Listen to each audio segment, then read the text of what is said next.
I'd just like to ask her in person. And so, here's somebody who's actually taken the lead in the bank's, side, and so has actually made this happen. And so you talk about her being tired.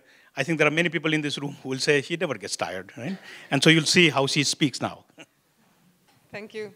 Thank you very much. Thank you, everyone, and thank you, Anilji and Govindji. Wonderful to be here, and this has actually become a reality today. I want to thank very much the private sector from Nepal who has come here, and especially also our speakers. We have invited a handful of very, very accomplished and very experienced and interesting practitioners of business models. Because when we were talking with AEPC about this idea that there may be a new approach in addition to whatever they are already doing, it may be possible to bring in experience from other countries and see if it's relevant for Nepal, to see if the private sector can actually go from being a vendor of equipment and just being an EPC contractor for AEPC's projects to actually becoming an investor or an operator of providing electricity services. What we say is that if you think about it, we get our electricity from a switch. We just push a switch and the electricity comes. And therefore, we are able to do a lot with it. Under the current program, in Nepal and in many other countries, the government just provides the generation asset and goes away. Whether it's a solar home system or whether it's a microhydro, community-owned microhydro, the users, the off-grid users, are left with the responsibility of operating and maintaining it. And naturally, they tend to use it much less. It represents a huge source of risk to them because they don't have that, even if they have a 1-year follow-up technical maintenance agreement or whatever, they know that if it breaks, they are looking at paying the repair cost. So they would use it extremely sparingly. And that means that you're not going to have a proper use of electricity in order to improve your productivity and local economic development. So the idea that we had was, what if we look at the business models that are coming up in other countries, in India and also in East Africa and even in Haiti, following their earthquake. They had to very quickly bring in a lot of restore services, restore infrastructure. So they brought in very innovative NGOs and other companies that have really leapfrogged their electricity provision. They knew they didn't want to rebuild it the way it used to be.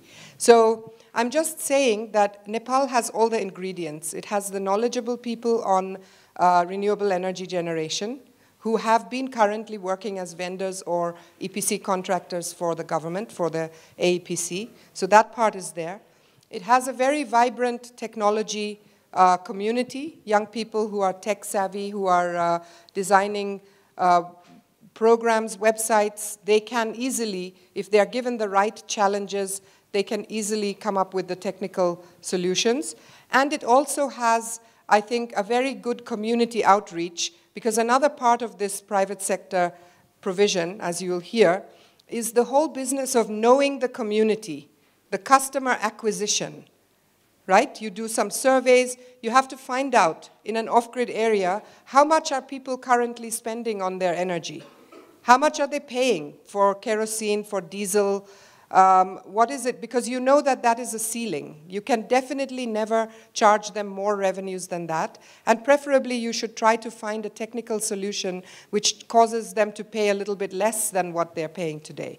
So understanding the customer, having the technology side, and then creating the generation and distribution, using the technology for load management, using the technology for revenue collection. All these, what I'm trying to say is it requires a group of skills that are not found in the same person. So the message I want to leave you with here is that this, if we were to see the growth of some private electricity suppliers in Nepal, in off-grid areas, it would require teamwork. It would require partnering amongst Nepali players who probably don't work together at present. So it will require matchmaking of many sorts. And I just want to leave you with my last thought that AEPC wants to facilitate the players. It doesn't want to be a player. I think that was a very useful way of expressing it that somebody just gave me this morning. So I think that's a way to understand. APC wants to transition to a facilitator and let the Nepali private sector be the players. Now, we have brought here, and I'm delighted that we have so many wonderful speakers whose presentations you will hear shortly. Afterwards, as Anilji and Govindji said, you will have a chance to interact with them. We have a session called speed dating, and then we have networking. So you can follow up with them individually, whatever questions you have. We will have a plenary discussion before you go and do the speed dating. So let us hear some of your reactions and thoughts and concerns. As Govindji said, be skeptical, be critical, raise your questions, and let us discuss them. But in order to get the most out of today's event, which is a rare opportunity to meet so many practitioners of off-grid electricity, all on the same day in the same place, it's really quite an accomplishment, and I have to thank my colleagues in the World Bank office of Kathmandu who helped me to make it all possible to get everybody here. Let us take maximum advantage. Be inspired by what they say. Ask them questions. I had some thoughts. I had actually some prepared remarks, which I'm going to save for the plenary discussion, because my remarks were going to be on what AEPC could be doing as a facilitator, and ask your feedback on that. But I think that is better placed at the end of everybody's presentations rather than now. So I will stop here and just welcome all of you, and thank you very much.